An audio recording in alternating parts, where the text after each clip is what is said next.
કે કોઈ લગ્નેચ્છુક કન્યા હોય કે લગ્નેચ્છુક યુવક હોય એ પોતાના પાત્રની અંદર જોવે તો શું જુએ? અને ખરેખર આમ તમે જુઓ, આપણે નથી એકદમ વેસ્ટર્ન રહ્યા અને નથી પૂરેપૂરા ભારતીય રહ્યા, આપણે હવે અધકચરા થઈ ગયા ને. વેસ્ટર્નમાં તો સુવિધા છે કે 15-16 વર્ષના થાય ત્યારથી માતા પિતાના સાનિધ્યમાંથી છોકરું નીકળી જાય ને પછી ઈટ ડ્રિંક મેરી એને જેમ કરવું હોય એમ કરે. અને એ બહુ સારી વ્યવસ્થા છે, ખરાબ વ્યવસ્થા છે, એ ચર્ચાનો અહીંયા પ્રશ્ન નથી. એ લોકોનું કલ્ચર છે. હવે કોઈનું કલ્ચર સારું ખરાબ એ આપણે એના જજ બનવાવાળા આપણે કોણ? હુ આર વી ટુ જજ ધેમ? એ એની સભ્યતા છે, ઉनको મુબારક. પણ આપણે હવે એની સભ્યતામાં તો કાંઈ મા બાપને ગોતવાનું આવે જ નહીં ને. પણ આપણી સભ્યતામાં મા બાપ છોકરાઓનું ગોઠવાવી દે, લગ્ન કરાવી દે, લગ્નનો બધો ખર્ચો મા બાપ. હા, ઓલા તો પરણે તો પોતાના ખર્ચે પરણે. પોતાની ગર્લફ્રેન્ડને પ્રપોઝ કરવું હોય ને ગોઠણીએ બેહીને તો પેલા એ જે ડાયમંડની ને સોનાની રિંગ આવે ને એ પોતે કમાઈને લેવી પડે ને તઈ કોઈક છોકરી હા પાડે.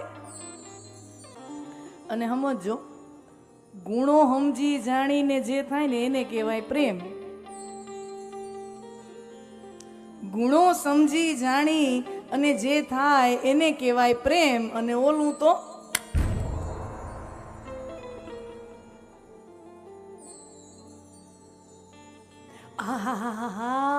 કેવું સરસ મજાનું બ્રાન્ડેડ શર્ટ પહેર્યું છે, કેવું પેન્ટ પહેર્યું છે, oh my God, branded watch, branded shoes, oh my God, I love his ઓડીએ ડોબી.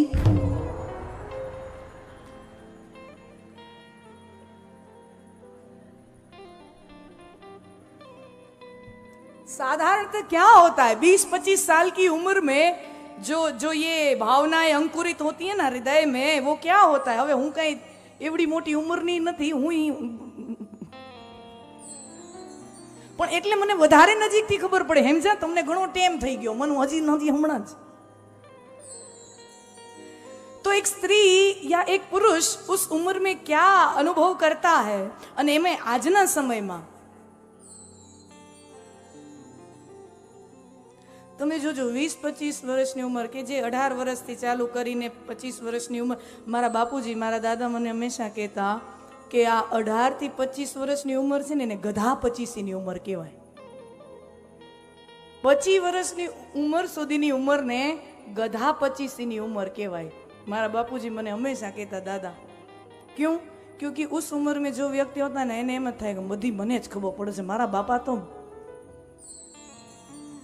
હોતા હે 18 થી 25 વર્ષની જે ઉંમર હોય ને એને ગધા 25ની ઉંમર કહેવાય. કારણ કે એને એમ થાય જે ખબર પડે ને એ મને જ ખબર પડે છે. મારા મા બાપમાં એને ગમે એટલું સમજાવવામાં આવે સમજે નહીં. શું કામ? ગધા 25, અકલમાં ગધો છે.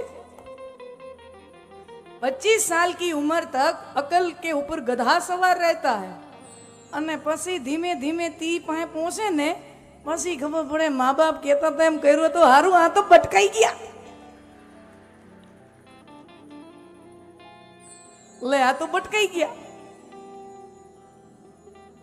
આજના સમયમાં સૌથી મોટી હે સમાજવાસીઓ, સ્વજનો, વિસનગર વાસીઓ, અહીંયા ત્યાં બધે ત્યાં અમે બધે જઈએ છીએ. અને આપ સૌ પણ જાણો છો સમાજના અગ્રણીઓ પણ અહીંયા છે, મોટી મોટી સામાજિક સંસ્થાઓના અગ્રણીઓ અહીંયા છે.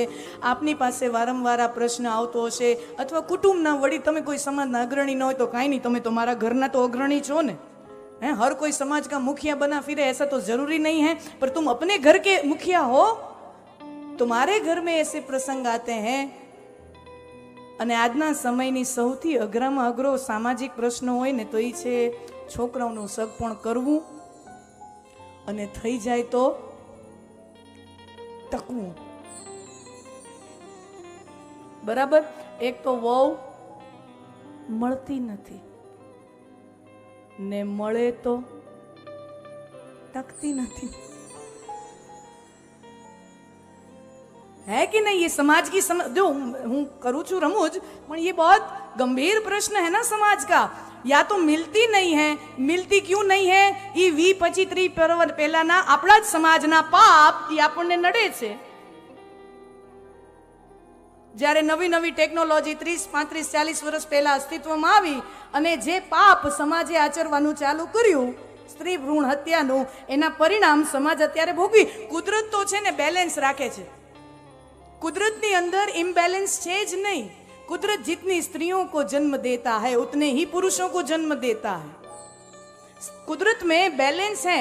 ઉલટાનું સ્ત્રીઓનું પ્રમાણ વધારે હોય કુદરતી પ્રાકૃતિક, એના ઉપર રિસર્ચ થયા છે, वैज्ञानिक तारणों निकले. तो ये इम्बैलेंस आया क्यों? वो 25-30 साल पहले हमारे जो भी पूर्वज थे उन्हों के पाप के कारण समाज आज वो दिन देख रहा है.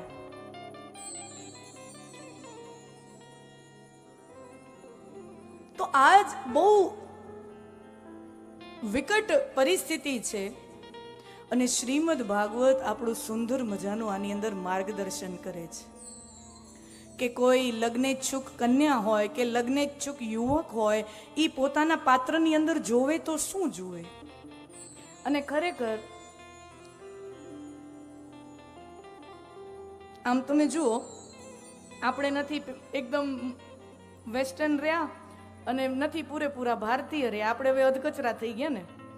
વેસ્ટર્નમાં તો સુવિધા છે કે 15-16 વર્ષના થાય ત્યારથી માતા પિતાના સાનિધ્યમાંથી છોકરું નીકળી જાય ને પછી ઈટ ડ્રિંક મેરી એને જેમ કરવું હોય એમ કરે.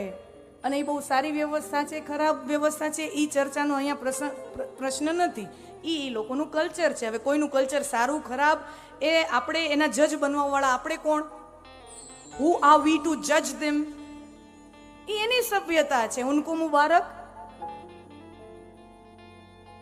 પણ આપણે હવે એની સભ્યતામાં તો કાંઈ મા બાપને ગોતવાનું આવે જ નહીં ને. પણ આપણી સભ્યતામાં મા બાપ છોકરાઓનું ગોઠવાવી દે, લગ્ન કરાવી દે, લગ્નનો બધો ખર્ચો મા બાપ. હા, ઓલા તો પરણે તો પોતાના ખર્ચે પરણે. પોતાની ગર્લફ્રેન્ડને પ્રપોઝ કરવું હોય ને ગોઠણીએ બેહીને તો પેલા એ જે ડાયમંડની ને સોનાની રિંગ આવે ને એ પોતે કમાઈને લેવી પડે ને તઈ કોઈક છોકરી હા પાડે. અને આપણે બાપાએ બધું રેડી જ રાખ્યું છે. આપણે કાંઈ કરવું પડે? લગ્ન પેલા બધું પપ્પાએ કર્યું તૈયાર. તો આપણામાં મા બાપ બધું ગોઠવી દે, લગ્નનો ખર્ચો પૂરો કરાવી દે. છોકરાઓ પછી થાય, છોકરાઓને છોકરા થાય, લગ્ન પછી છોકરાઓ થાય તો એને વળી દાદા દાદી હાચવે, એને રમાડે, આખો દી એના પાછળ ભોગ આપે. હે, અને સ્વસ્થ હાજા નરવા હોય તો એના પોતરાઓને પેણાવે કોણ? ત્યાં સુધીની બધી જવાબદારી મા બાપ લે. આ આપણી પરંપરા હતી. પણ હવે શું થાય છે કે હવે અહીંયાના ઘણા બધા વડીલો હશે એ સમયમાં કંઈ જોવા કરવાનું તો કાંઈ હતું. લગ્નના પછી ઘૂંટો ખોલો પછી ખબર પડે ભટકાણા કે લોટરી લાગી.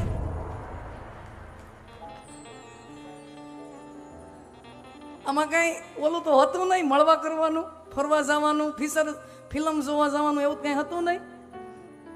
લગ્ન પછી ઘૂંટો ખોલો.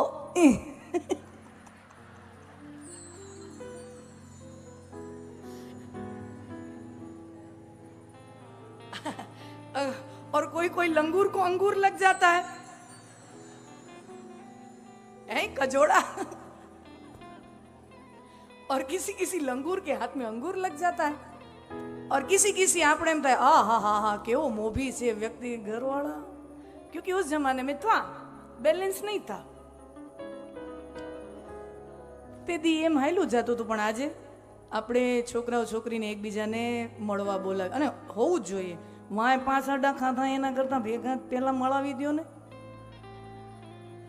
હે તો મળાવી ઈ બરાબર.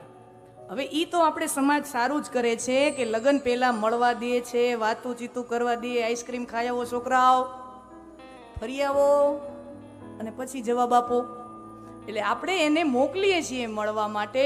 પણ મળવા જાય ત્યારે એકબીજા હારે વાત શું કરવી, પૂછવું શું, ઈ તો આપણે એને શીખવાડતા નથી. સમજો, ये रमूज है. लेकिन હું આની અંદર બહુ સળગતો પ્રશ્ન મૂકું છું તમને.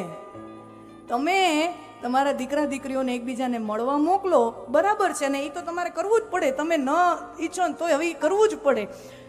પણ એ તમે મળવા મોકલી એટલી સ્વતંત્ર, પણ પછી મળે પછી એકબીજા પાત્ર જ્યારે કોફી શોપમાં બેઠા હોય એકબીજાને પૂછે શું, એ કોઈ દી શીખવાડ્યું બેટા જઈને આવું આવું પૂછજે હો? એનો સોર્સ શું છે આ બધા જ્ઞાનનો? એની બેનપણી અથવા ઓલો હોય તો એની ભાઈબંધ. આ બધા સલાહ સૂચનનો સોર્સ કોણ છે? છોકરી માટે એની બેનપણી ને છોકરા માટે એનો ભાઈબંધ. હવે જેટલી છોકરીમાં હોય એટલી જ એની બેનપણીમાં હોય ને, તો જ એની બેનપણી હોય.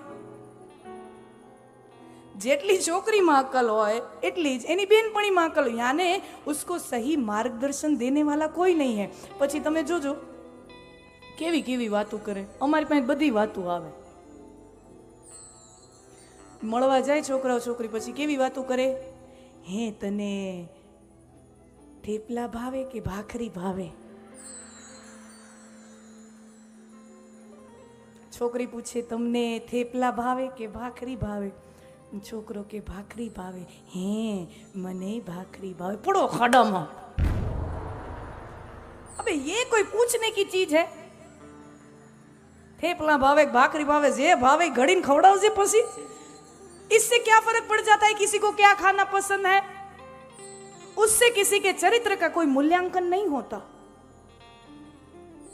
શું ભાવે, કેવા કપડા પહેરવા ગમે, કેવો રંગ ગમે, તને શોખ શું, તને હોબી શું? એટલે પછી માણસ પૂછે તમારી હોબી શું? એટલે કે શોખ. એટલે પછી કે મને ફરવા જવાનું બહુ ગમે, ટ્રાવેલિંગ બહુ. હવે એ કઈ હોબી છે તો બધાને ગમે. લાઈક આ તો નો બ્રેઇનર છે. ફરવા જવું કોને ન ગમે? અરે ઘરે બંધાઈ રહેવું કોઈ ઢોરને ન ગમે? વાડામાં બંધાઈ રહેવું કોઈ ઢોરને ન ગમે? એને ફરવું ગમે. ઘૂમના ફિરના કિસકો પસંદ નહીં હે. હું એની ના નથી પાડતી, એ બહુ સારો ગુણ છે. કોઈને આમ જુદું જુદું ફરવું ગમે, નવું નવું કલ્ચર જોવું ગમે, બट उससे किसी का चरित्र का मूल्यांकन नहीं होता.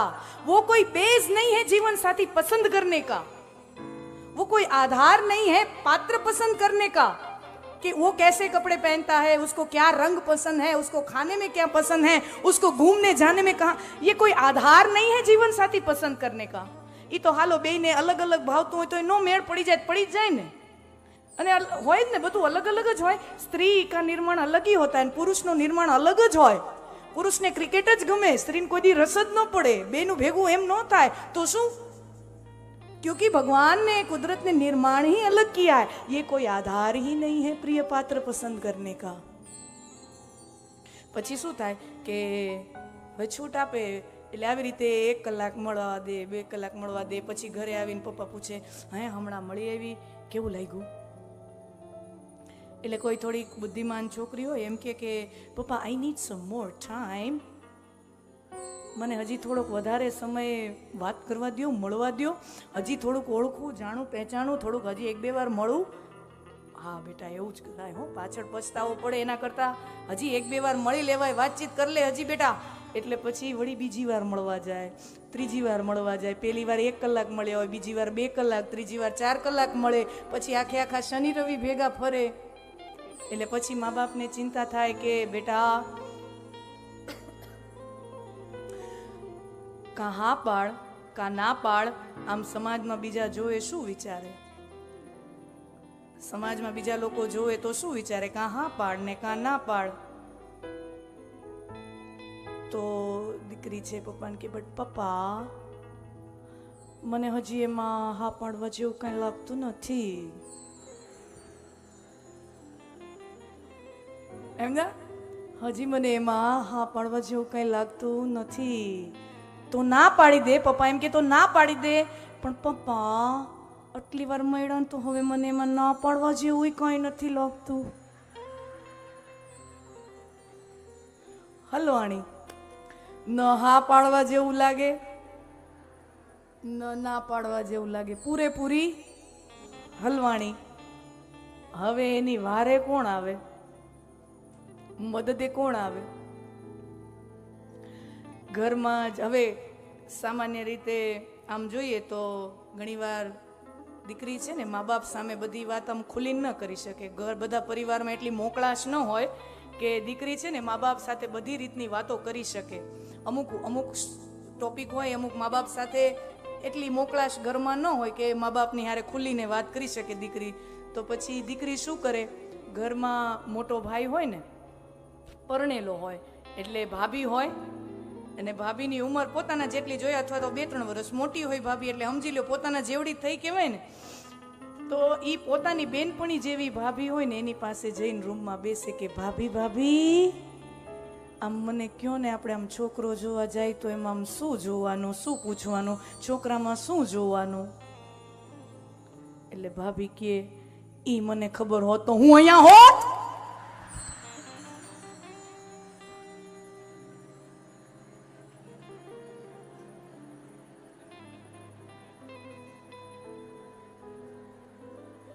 ઈ મને ખબર હોત તો હું અહીંયા હોત તારા ભાઈ હારે. હવે હાવ હલવાણી. મારા વાલા વિસનગર વાસીઓ, શ્રીમદ ભાગવતમાં આ રૂકમિણી વિવાહનો જે પ્રસંગ છે એમાં સુંદર મજાની ચર્ચા આ પ્રસંગ છે. એમાં જે 7 શ્લોકોમાં જે રૂકમિણી જે પ્રેમનો એકરાર કરે છે કે શ્રી કૃષ્ણ મને તમારી સાથે પ્રેમ થયો છે, પણ એ કેટલી સુંદર વાત કરે છે. અને મેં તમને પતિ તરીકે પસંદ કર્યા, પણ એ કોઈ આકર્ષિત થઈને મોહિત થઈને તમને પસંદ કર્યા હોય એવું નથી. મારી પાસે એના કારણો છે. અને બીજા જ શ્લોકમાં રૂકમિણીજી વર્ણન કરે છે કે મેં તમારી અંદર શું શું જોયું અને મને એમ થયું કે મારા પતિ રૂપે આપ મને મળવા જોઈએ. તો તમારી અંદર મેં આ 7 વસ્તુ જોઈને એટલે મેં નક્કી કર્યું કે તમે મારા માટે શ્રેષ્ઠ છો. આ વાત જે રૂકમિણીજી શ્રી કૃષ્ણ માટે કહી રહ્યા છે એ જ વાત આપણા જ સમાજ જીવનમાં, આપણા પોતાના જીવનમાં પણ લાગુ પડે. આ રૂકમિણીજીનો પ્રેમપત્ર આપણા માટે એક પથદર્શન બની રહે.